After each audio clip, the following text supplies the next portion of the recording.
Afghanistan, a war which cost the lives of nearly 15,000 young Soviet conscripts and an estimated 1 million Afghans. It was the Soviet Union's Vietnam syndrome, so to speak. It was impossible for a great superpower to run away from this wild country.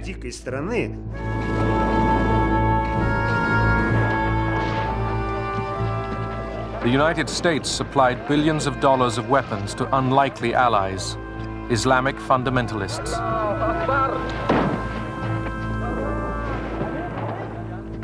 It is entirely true that this was a war that was fought with our gold, but with their blood.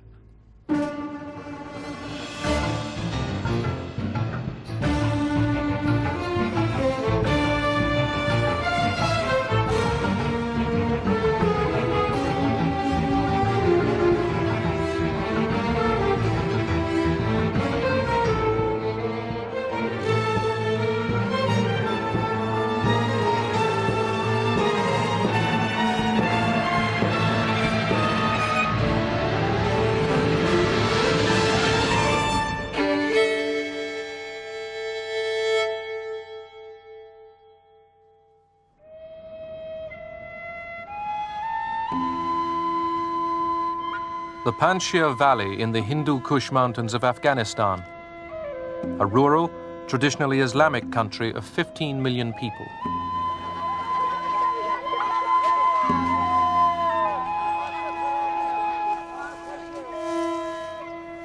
Foreign nations had tried to conquer it for centuries.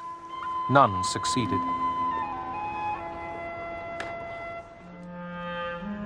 But civil war and years of Cold War conflict would bring the people of Afghanistan a terrible toll of death and destruction.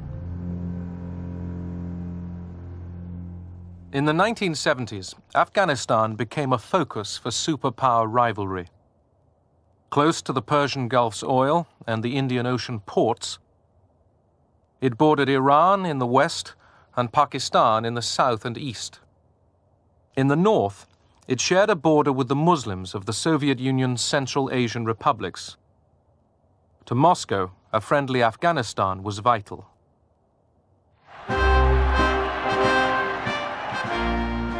Kabul, Afghanistan, April 1978. A military coup brings a left-wing regime to power. Soviet cameras portray it as a romantic, popular revolution. Crowds were organized to celebrate the change of power.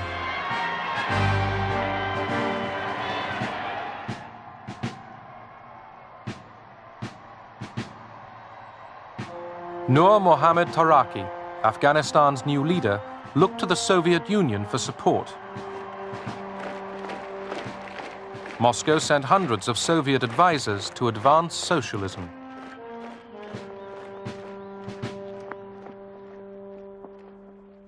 The vast majority of Afghan people had no jobs. Afghanistan was an agricultural country. We thought it was best to introduce land reforms and give land to the landless. It would enable them to work their own land and raise their standard of living. The left-wing regime set about reforming Afghanistan by decree. Land was taken from large owners and handed to the peasants who worked it.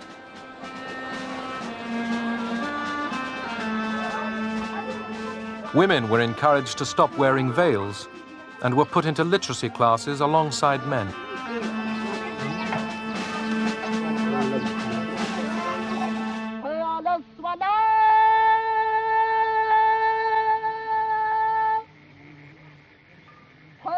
In the countryside, the reforms were seen to threaten ancient customs and the authority of the Islamic priests, the mullahs.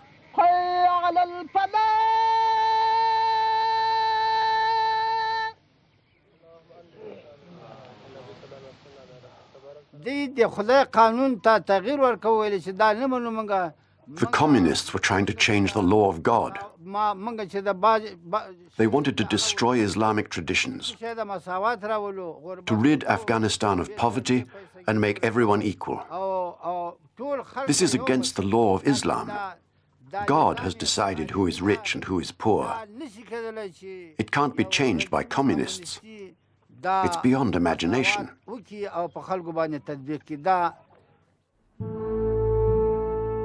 To counter communist efforts to spread their new doctrine, opponents of the reforms burnt down schools and universities. Thousands of Afghans fled to Pakistan to avoid the revolutionary turmoil. Resistance was growing throughout the country. Brezhnev and the Politburo tried to talk sense into Kabul. We couldn't understand how they could build socialism in just 5 years. We said, you can't do that. We've been building socialism for 60 years and we're still not finished. But they thought it was us that had got it wrong. Naivety was coming out of their every orifice. It was in their every word. In neighboring Iran, crowds joined the call of the Afghan resistance for a jihad, or holy war, against the godless communists. Other Islamic countries took up the cry.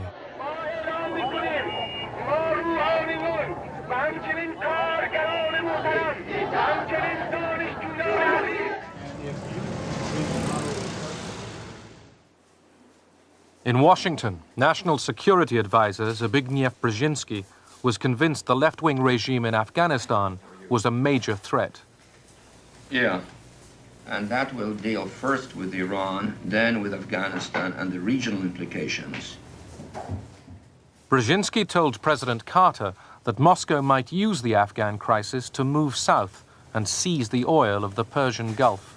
Well, I have essentially 4 items I'd like to do. Review.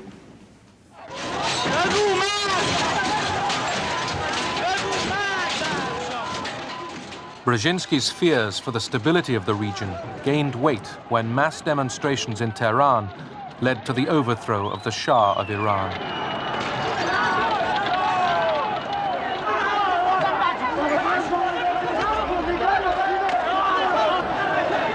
The Shah's fall lost America its most important ally in the region. We are faced with the possibility that one way or another, before too long, we may have either a hostile Iran on the northern shore of the Persian Gulf facing us, or we might even have the Soviets there.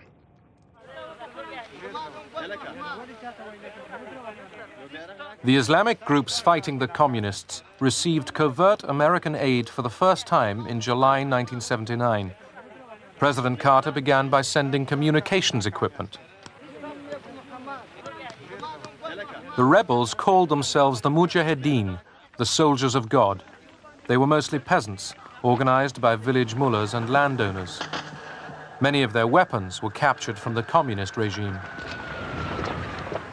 From the refugee camps in Pakistan, recruits for the jihad walked for days across the mountains to reach the fighting. Ranged against the Mujahideen was a mechanized, Soviet-trained Afghan army.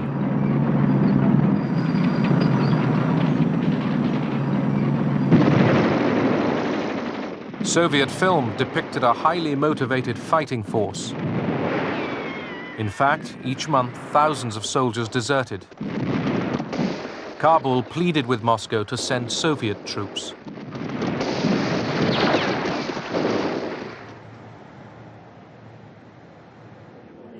In the Kremlin, Soviet leaders repeatedly met to discuss the Afghan crisis. After mobs massacred Soviet advisors and their families in Herat, Kabul's request for Soviet troops moved up the agenda. The Afghans wanted us to introduce a limited contingent of Soviet troops to guard military bases. They just couldn't cope with the Mujahideen themselves. At first they spoke about a battalion, then about a brigade. They kept insisting and pushing for Soviet troops, but we kept refusing and refusing and refusing. President Taraki had an apparently devoted prime minister, Hafizullah Amin. Amin was the regime's strongman. In spite of the unrest, he was determined to drive on with the reforms. Amin launched a campaign of terror. He had opponents arrested and shot. I said to Amin that his policies were too harsh, that they were turning the Muslim population against him, like the land reforms which did not take into account Afghan traditions. But he used to reply, "Did Stalin make the revolution in white gloves?"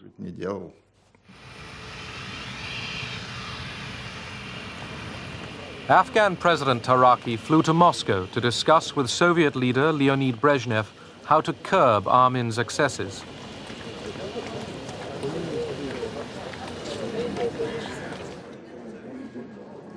They decided to oust him, hoping the Kabul government could get popular support by slowing the reforms and ending the terror. Moscow's secret plans leaked out. When President Taraki returned to Kabul, Amin had him seized and executed.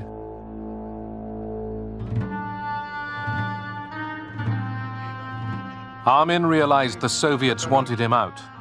He began to seek better ties with the West. The KGB even imagined Amin might be a CIA agent. Andropov, the head of the KGB, became very concerned about Amin flirting with the Americans. Andropov felt that if we didn't introduce Soviet troops, Amin would claim that Moscow hadn't fulfilled its obligations.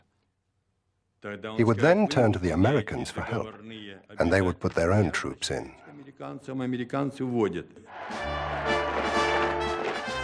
In Moscow, the arguments were mounting in favor of using an invasion to remove Amin. In the past, Soviet military action to topple troublesome foreign leaders had worked in Hungary and Czechoslovakia. In Europe, the nuclear arms race was gathering speed. NATO wanted to counter the Soviet Union's mobile missiles. On December the 12th, 1979, the West announced it would deploy hundreds of cruise missiles in response. Moscow now felt it had little to lose internationally by intervening in Afghanistan with troops. That evening, the Politburo held an emergency meeting.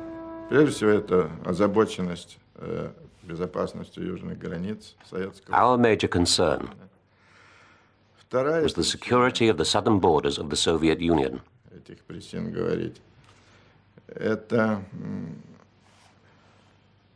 We also feared the spread of Islamic fundamentalism into Afghanistan from Iran. I said that military intervention in Afghanistan would be very difficult for our army. It would not necessarily lead to success. One only has to consider the conditions in Afghanistan, its geography, its history, and especially the independent nature of the Afghans.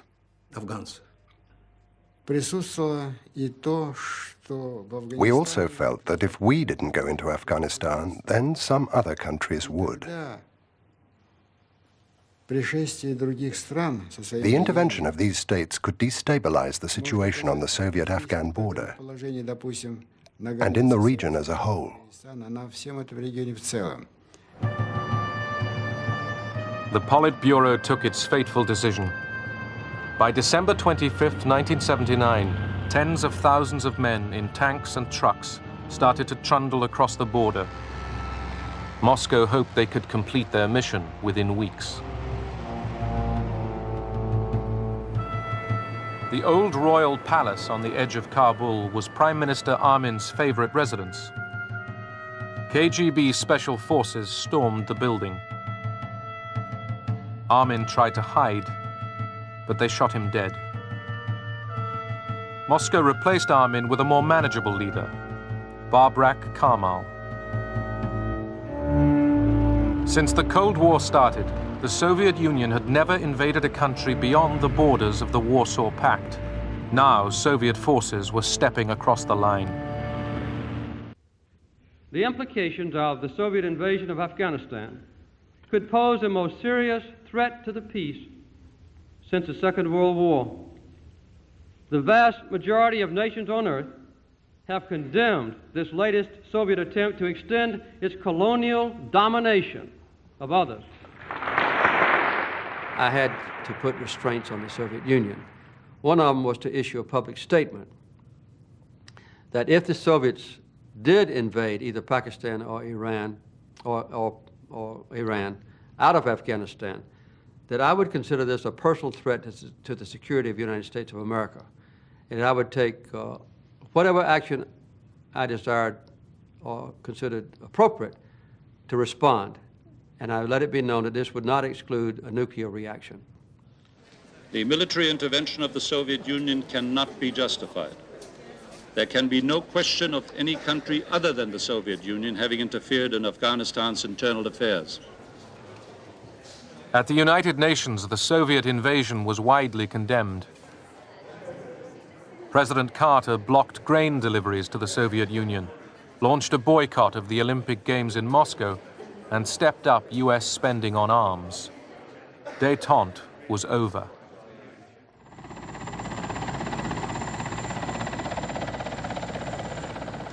US National Security Advisor Brzezinski flew to Pakistan to set about rallying resistance. He wanted to arm the Mujahideen without revealing America's role. On the Afghan border near the Khyber Pass, he urged the soldiers of God to redouble their efforts. We know of their deep belief in God, and we are confident that their struggle will succeed. You know, that land over there is yours. You'll go back to it one day because your fight will prevail and you'll have your homes and your mosques back again because your cause is right and God is on your side.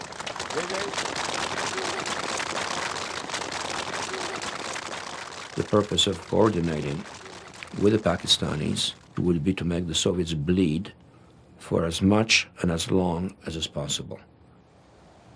Do we know whether any Soviet units have reached these border posts? No. They're holding back. They are holding back. We started providing weapons to the Mujahideen from various sources again. Some, for example, some Soviet arms from the Egyptians and the Chinese.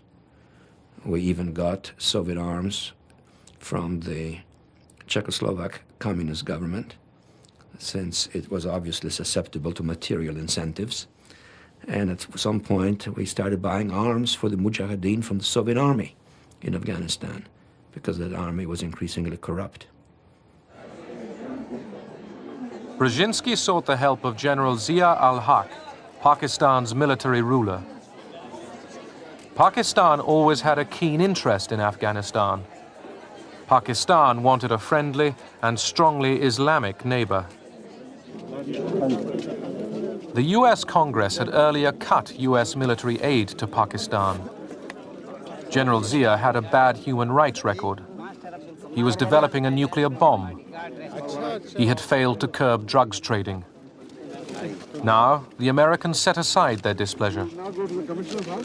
I think we had a double standard with respect to the Pakistanis. And we knew that there were big problems with drugs and that there were big problems with nukes.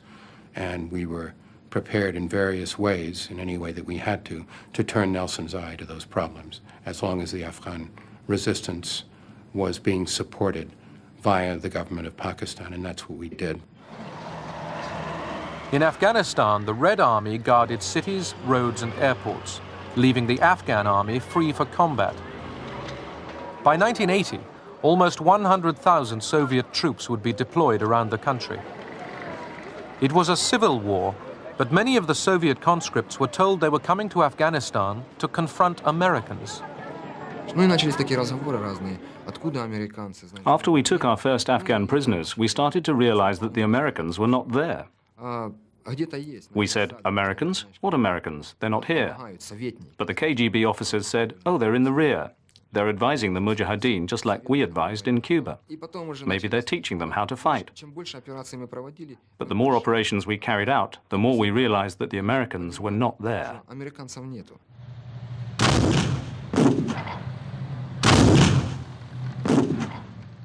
Against their wishes, the Soviets were soon sucked into combat. They started with textbook sweep offensives, devised to defeat NATO in Europe and Chinese troops on the plains of Manchuria. In mountainous terrain against guerrilla fighters, their approach was a disaster. Well, I would say 99% of all the battles that we fought in Afghanistan were won by the Soviet side. But the problem is that the next morning, we had the same old situation, as if there was no battle. Mujahideen were again in that village where we thought we destroyed them just the other day. So it was an absolutely useless war. I, Ronald Reagan, do solemnly swear that I will faithfully execute the office of President of the United States. That I will faithfully execute the office of President of the United States. A fervent anti-communist, Ronald Reagan won the 1980 election with an image of forceful leadership and a promise to rebuild US military might. To many Americans, Carter's foreign policy had seemed weak. Reagan stepped up aid to the Afghan rebels.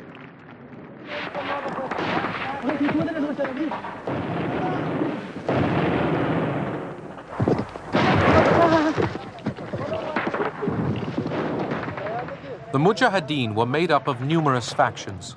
They were split on tribal and ethnic lines.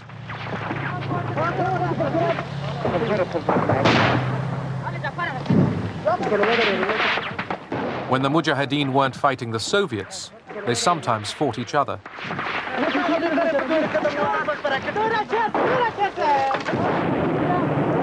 Allahu Akbar!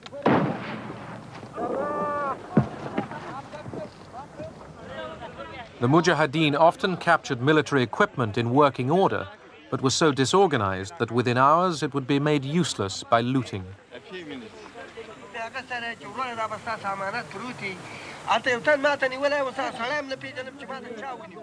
I made the comment that gratitude in the Afghan dictionary is going to be found somewhere after gimme and gotcha.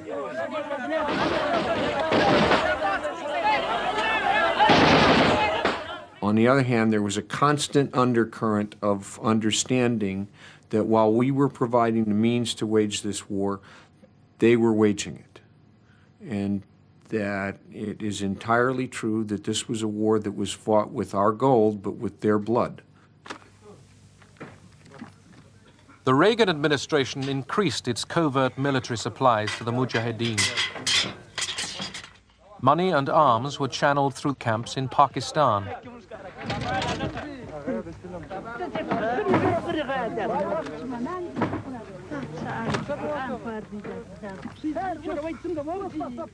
By controlling the way aid was distributed, the Pakistanis hoped to install a fundamentalist regime in Afghanistan. They favored the extremist Gulbuddin Hekmatyar. The Pakistanis then needed to have people that they could manipulate. It is for that reason that American aid, whatever it was, and in the early period it was minimal, later it became more significant, was essentially directed by the Pakistanis to Gulbuddin at the expense of other groups. The arms were not distributed fairly. Despite our military successes, Pakistan only gave us 8 missiles. For 2 years, they cut all aid to my group. The Pakistanis had their own agenda. They gave the lion's share of weapons to the hardliner, Gulbuddin Hekmatyar.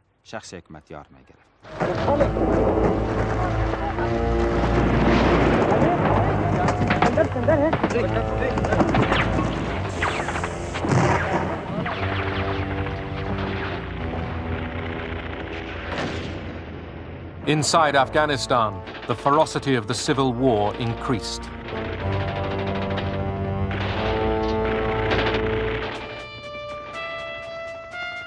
After heavy casualties, the Red Army changed tactics. They abandoned massive armored sweeps and took to the air.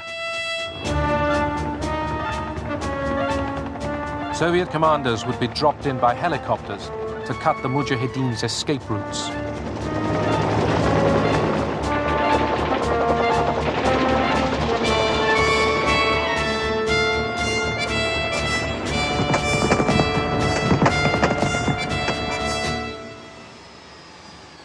While more weapons poured into Afghanistan, the United Nations sought a diplomatic solution. Under-Secretary Diego Cordoves tried to broker a deal for the Soviet Union to withdraw if military aid to the Mujahideen was stopped. His shuttle diplomacy made little headway with Afghan President Babrak Karmal.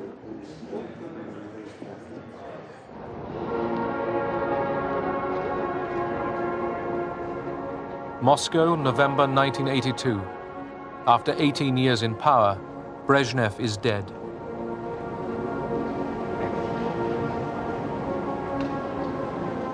The state funeral was used for a new Afghan initiative. After the ceremony, Yuri Andropov, the new Soviet president, told Pakistan's foreign minister that he might accept the United Nations plan. But the Americans didn't trust Andropov. We never considered that the Soviets would actually back out of Afghanistan and negotiate their way out. It didn't seem a credible thing for them to do because we didn't think that they were at all disposed to do that. So naturally, when we talked with the Pakistanis, we pressed them always to continue the pressure. The Bible tells us there will be a time for peace, but so far this century, mankind has failed to find it.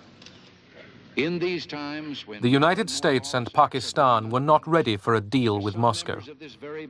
For Washington, the UN's peace plan was a sideshow. the peace-loving nations of the world must condemn aggression. Throughout Afghanistan, Soviet aircraft were now bombing indiscriminately.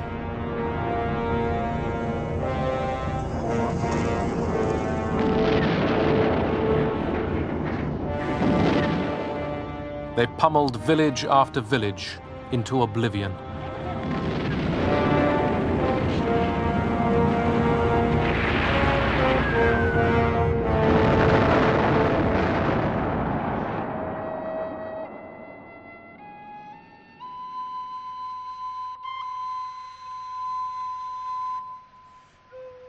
In a typical attack on April the 8th, 1985, the villages of Kutz and Mindrawar on the Kabul-Jalalabad highway were bombed, then overrun by Soviet troops.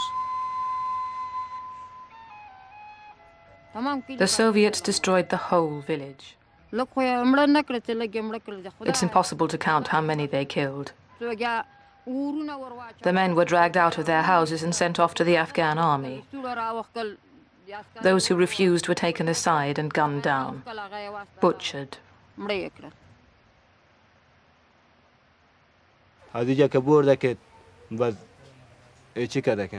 Russians took 14 of us and made us stand in a line near this wall. 2 Russian soldiers stood in front of us with machine guns. We began reciting the Holy Kalima from the Holy Quran because we knew we were about to die. They machine-gunned every one of us. I fell. There was a pile of bodies all on top of me. The bullets missed me. The soldiers searched us and took our money. They moved me, but I just pretended to be dead. The rockets were falling all around us like leaves off a tree. My daughter's head was smashed open. Her brains were hanging from a branch. I lost everything. My cousins, my nephews, everybody was killed. My wife, my 4 children.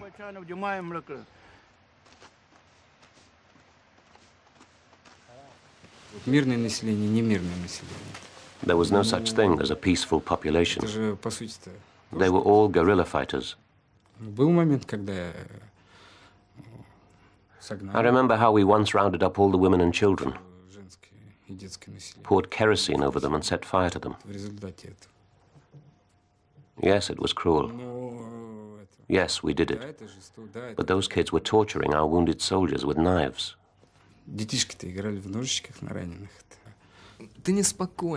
When you kill, you don't feel calm. You just feel indifferent. You're paranoid. You lose your morality. You become very cold-blooded. Your soul grows cold because you're confronted with something you don't like doing.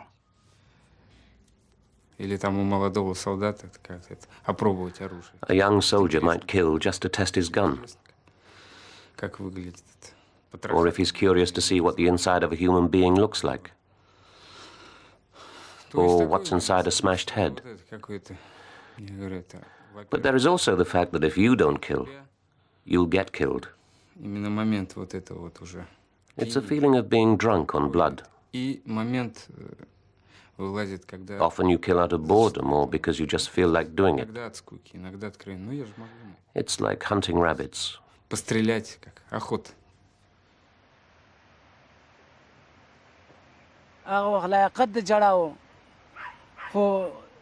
We have cried so much that we can no longer cry.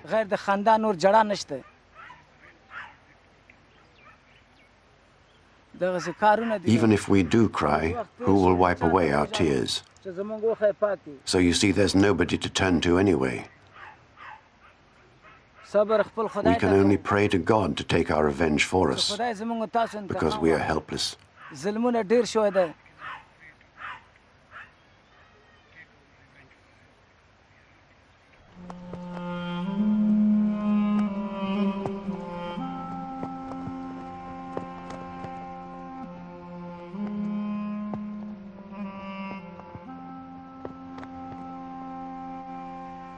Thousands of civilians were killed in similar Soviet atrocities throughout Afghanistan.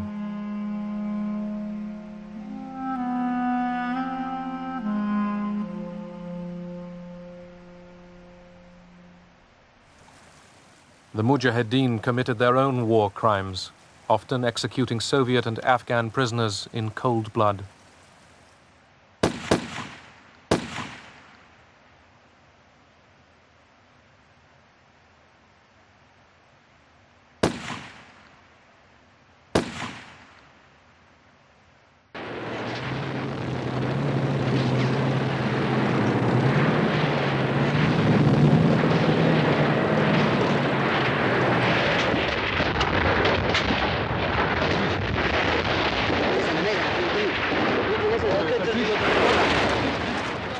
With increasing ruthlessness and daring, the Mujahideen attacked Soviet convoys, the lifeline bringing oil and weapons to the Red Army.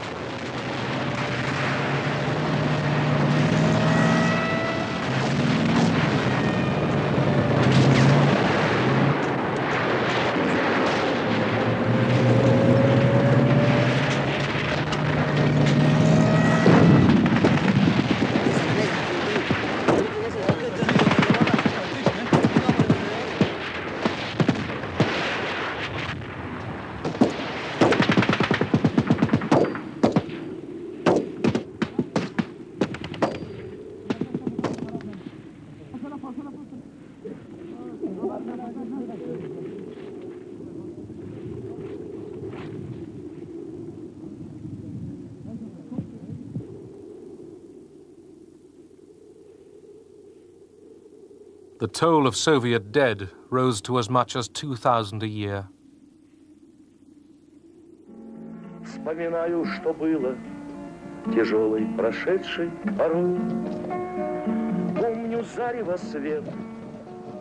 Many Soviet conscripts were raw recruits, sent to Afghanistan after only 3 months of basic training. Sickness, drunkenness, and drug abuse sapped the army's strength. The wounded got minimal care. The war seemed pointless.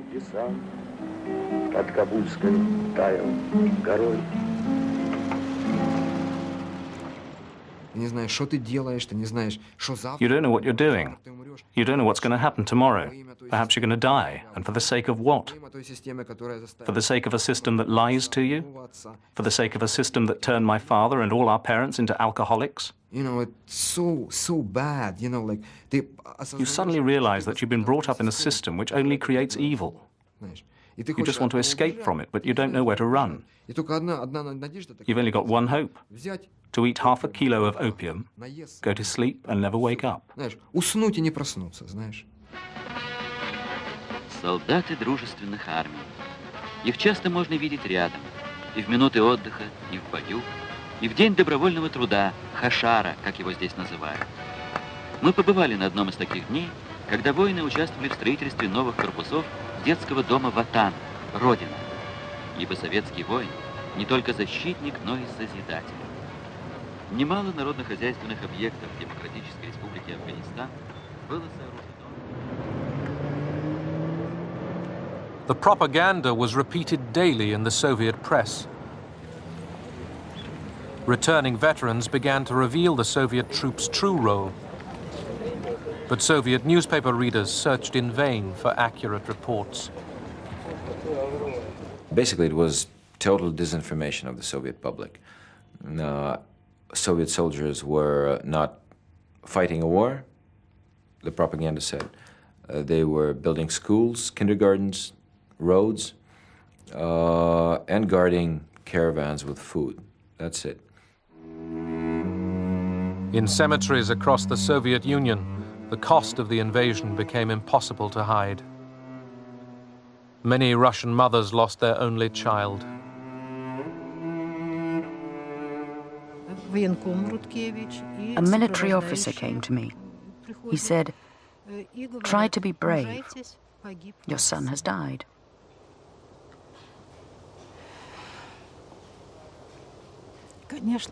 I couldn't believe it. No. I'd only received a letter from him the day before.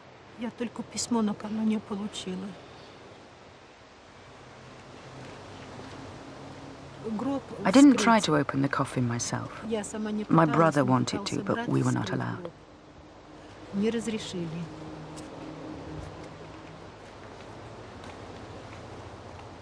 The funeral was very quick. They buried him, and that was it.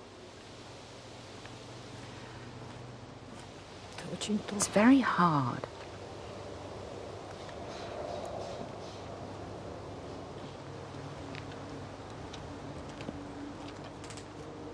I wasn't allowed to write on his gravestone that he died in Afghanistan. I could only write in small letters at the bottom that he'd died while fulfilling his internationalist duty. I didn't see him dead. So to me, he's still alive. At every doorbell, I think my son has come back. I don't believe he died.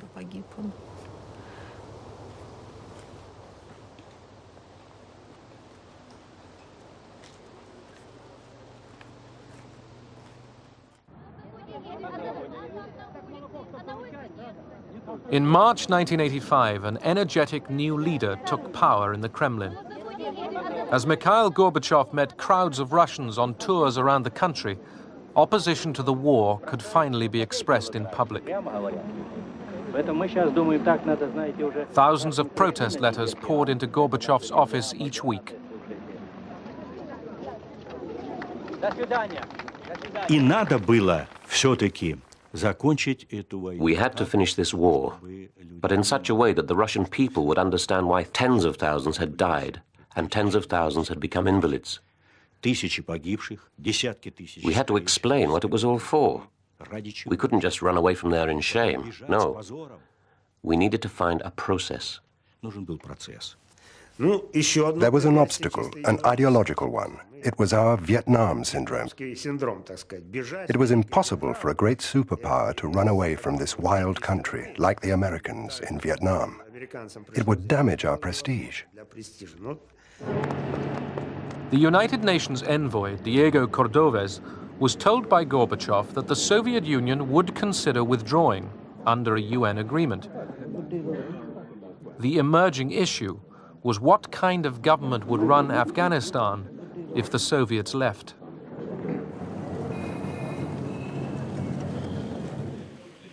Hoping the US and Pakistan would accept a coalition friendly to Moscow, Gorbachev chose a new Afghan leader, Mohammad Najibullah. Gorbachev instructed Najibullah to offer talks with the Mujahideen about forming an Afghan government of national reconciliation.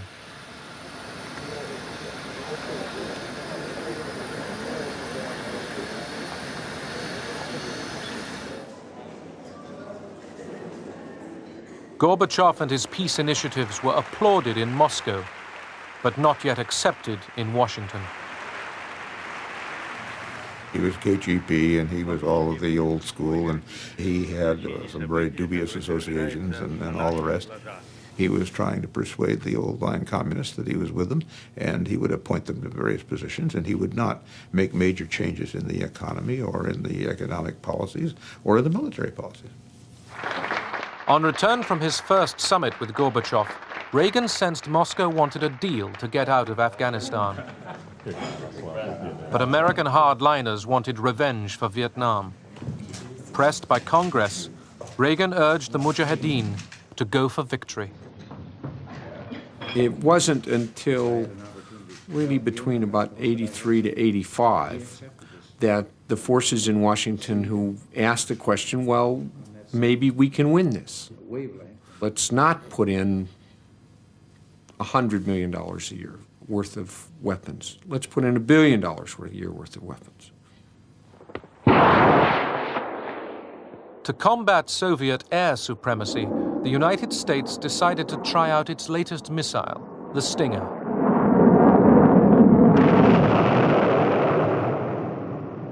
Field trials like this looked impressive as the shoulder-fired missile locked onto its target. By sending state-of-the-art American-made Stingers to the Mujahideen, Washington was making plain that America was directly involved in the Afghan war.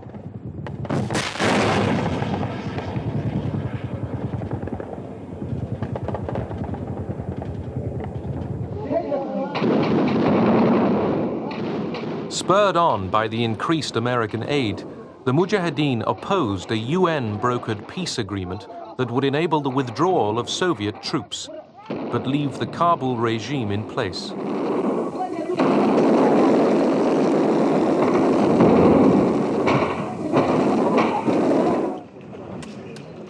Signed in Geneva, the 1988 peace agreement barred further military aid to either side in Afghanistan.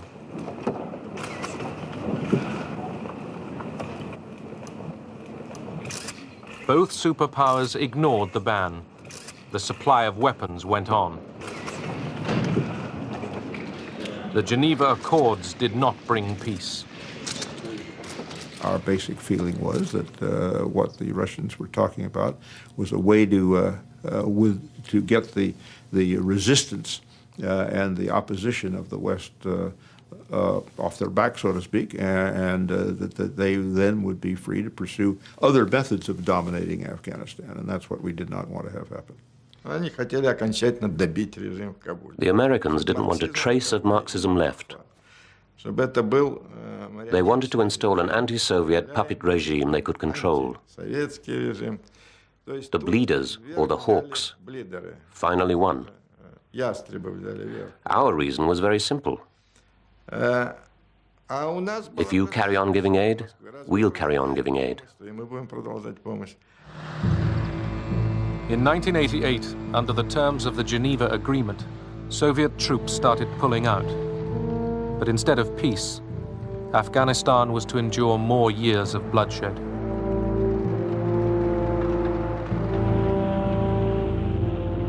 Fighting among rival groups of Islamic fundamentalists continued to destroy the country long after the Cold War was over.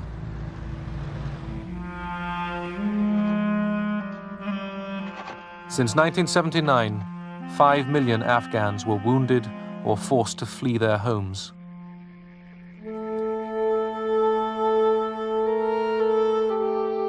Almost 15,000 Soviet soldiers were killed. 1 million Afghans perished.